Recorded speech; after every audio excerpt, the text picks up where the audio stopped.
60-40 के विरोध में युवाओं के झारखंड बंद के बीच पहले से तय राज्य सरकार के समन्वय समिति की बैठक संपन्न हुई। हमारे साथ राजेश ठाकुर जी हैं। ठाकुर जी, युवा सड़क पर है और नीति निर्धारण करने वाले लोग, आप लोग अभी बंद कमरे में बैठक कर रहे थे। क्या सड़क पे जो युवा जिन बिंदुओं को लेकर के परेशान है, कल भी बंद है झारखंड, उसको लेकर के भी कोई बातचीत हुई? बिल्कुल। देखिए, सबसे अगर कोई ज़्यादा बातचीत हुई है तो राज्य के युवाओं को लेकर के हुई है। युवा किस लिए आंदोलन पे हैं? क्योंकि उनको रोजगार नहीं मिल रहा है, और रोजगार मिलने के लिए क्या सरकार पहल कर सकती है, सरकार को हम लोग क्या परामर्श दे सकते हैं, उस पर चर्चा हुई है। चर्चा ये हुई है कि चाहे वो आरक्षण का मामला हो, उसको लौटा दिया जाता है राजभवन के द्वारा, तो उसको, चाहे मॉब लिंचिंग का मामला हो, उसको लौटा दिया जाता है। सभी चीज़ें युवाओं से जुड़ी हुई है। मॉब लिंचिंग में भी युवा ही कहीं ना कहीं उनका एक वो होता है, और कोई युवा घिर जाता है, कोई युवा उसमें फंस जाता है। तो सभी चीज़ों को लेकर के हम लोगों ने चर्चा की है। और ये जो रोजगार की बात है, तो हम रोजगार के अवसर तो दे रहे हैं। लगातार आप देख रहे हैं नियुक्ति के एडवर्टाइजमेंट, विज्ञापन निकल रहे हैं। छात्रों को उसमें भाग लेने की ज़रूरत है। छात्र उसका स्वागत भी कर रहे हैं, जो वैकेंसीज निकल रही है अभी, जैसे एसएससी ने निकाला भी। लेकिन ये जो नीति है नौकरी देने की, 60-40 का जो एक रेशियो तय किया गया है, उसको लेकर के ये लोग सड़क पर हैं। और सवाल आपसे इसलिए भी बनता है कि आपके ज़्यादातर जो मंत्री हैं, जो आपके विधायक हैं, उन लोगों ने भी युवाओं के उस आंदोलन पे जो है लिखित हस्ताक्षर किए हैं, एक तरीके से समर्थन दिया है। तो बहुत गंभीर मसला हो जाता है कि वही हम लोगों ने भी कहा है, जो उनकी भावना है उससे सरकार को अवगत कराने का, परामर्श देने का काम किया है।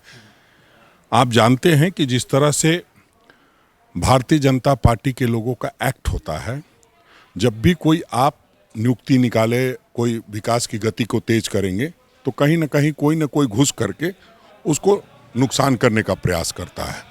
जब हमने एक स्थानीय नीति को लाने का काम किया, उसको किस तरह से रोका गया, किस तरह से कुंद किया गया, वो किसी से छुपा नहीं, छात्रों से भी छुपा नहीं है। इसके लिए हम लोग प्रयासरत हैं।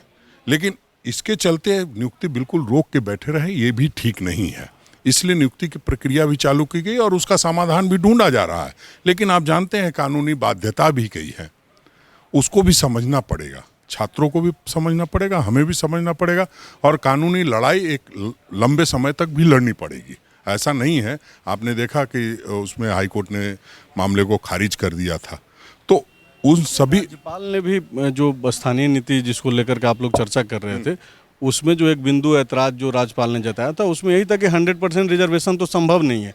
लेकिन ये लोग छात्र बोल रहे हैं कि भाई 90-10 का जो फॉर्मेट है, उस पर गवर्नमेंट क्यों नहीं विचार कर रही?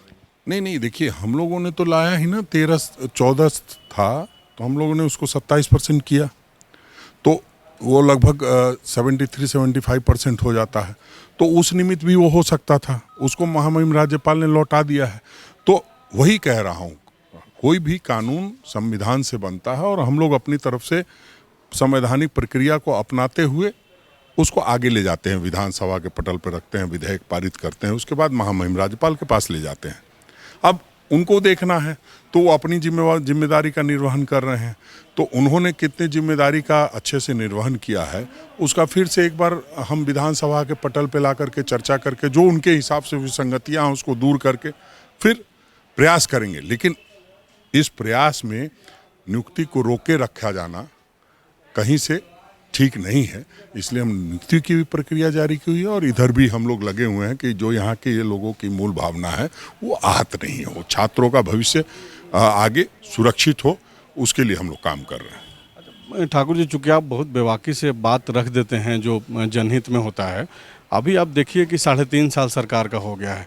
6 महीना पहले, 3 साल के बाद सरकार को लगा कि एक कोऑर्डिनेशन कमेटी भी होना चाहिए। कोऑर्डिनेशन कमेटी का जब गठन हुआ 6 महीना पहले, 6 महीना के बाद एक ऑफिशियल बैठक आज हो रही है। आज जो बिंदु पे आप लोग बहुत गहन चर्चा किए, तकरीबन 3-3.5 घंटा, चाहे वो स्थानीय नीति की बात हो, ओबीसी आरक्षण, SC/ST आरक्षण, या फिर और जो अन्य मुद्दे हैं, विस्थापन, पलायन, या फिर 75% जो नौकरी देना है निजी सेक्टर में, उसको कठोर रूप से लागू कराने की जो बात हो, तो आपको नहीं लगता है कि 1.5 साल मात्र बचा है, और ये जो डिसीजन मेकिंग जो प्रोसेस है गवर्नमेंट का, सरकार का, वो काफ़ी स्लो है? अब 1.5 साल बचा है, अभी तक आप लोग तय ही कर पा रहे हैं चीज़ों को? अब आप जानते हैं कि भाजपा की बनाई हुई व्यवस्था जितने दिनों तक राज किया है इस राज्य में, वो किस तरह का काम हुआ है, और वैसे लोगों से काम निकलवाना भी एक मुश्किल प्रक्रिया है। और निश्चित रूप से मैं राज्य सरकार को इस मामले में बधाई देता हूं कि तमाम झंझावतों के बाद आपने लगातार प्रयास किया कि यहाँ के लोगों की मूल भावना आहत ना हो, और उसको हमने प्रयास शुरू कर दिया है। और ये प्रयास की प्रक्रिया लंबी भी चल सकती है, इसमें किसी को कोई ऐतराज नहीं होना चाहिए, क्योंकि एक लंबी लड़ाई के बाद झारखंड अलग हुआ था, और जब अलग हुआ तो आप जानते हुए हैं कि सिर मुंडाते ओले पड़े। जैसे ही इस राज्य सरकार का गठन हुआ, यहाँ भाजपा की सरकार बन गई। जहाँ उत्तराखंड छत्तीसगढ़ में कांग्रेस की सरकार बनी, वहाँ एक ऐसा विजन दिया गया, एक ऐसा दिशा दी गई कि आज वो राज्य लहलहा रहे हैं उन्नति के उससे। आप देखिए, पता कर लीजिए उत्तराखंड और छत्तीसगढ़ में क्या है और झारखंड में क्या है। तो हम समझते हैं उसको थोड़ा सुधारने में वक्त लगेगा। बहुत सारी चीज़ें हो रही है और मुख्यमंत्री जी को लेकर के संजीदा हैं। अब समन्वय समिति की बैठक भी हर माह होगी। हर माह हम लोग ये देखेंगे कि हमने जो सलाह दिया था उस पर कितने तक काम हुआ और कितना आगे करना है। जो छात्र जो सड़क पर हैं, जो युवा, उनसे कुछ अपील करेंगे, उनको कोई संदेश देंगे ठोस, ताकि वो अपने घरों में जाके पढ़ाई कर। उनसे हम यही कह सकते हैं कि जो प्रक्रिया नियुक्ति की चल रही है उसमें आप आगे आइए। जो आपका टैलेंट है उसको कोई नहीं मार सकता है, और उसमें यहाँ भी जो 60% रिजर्व लोगों के अलावा जो यहाँ के बाकी लोग हैं, जो मूलवासी हैं, उनके बारे में भी सोचिए। वहाँ यहाँ के मूलवासी और भी जाति के लोग हैं, सिर्फ आरक्षण के अलावा भी। तो एक जब आप सामूहिक रूप से देखेंगे, समग्र रूप से देखेंगे, तो लगेगा कि नहीं, प्रक्रिया जो चल रही है उसमें हमें ज्वाइन करना चाहिए। ठीक है, आपकी लड़ाई है, उसमें हमारा समर्थन है, लेकिन आप कानूनी बाध्यताओं को आप समझ ज़्यादा अच्छा होगा।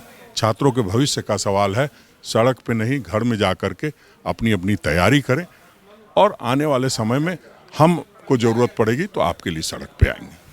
शुक्रिया बातचीत करने के लिए। बायोम, जो है मेडिकल प्रिपरेशन का एकमात्र संस्थान, जहां है complete digital classrooms, video lectures, student tracking system, library facility and 100% result oriented rankers batch. Biome, Hinoo एवं नगरा टोली, रांची।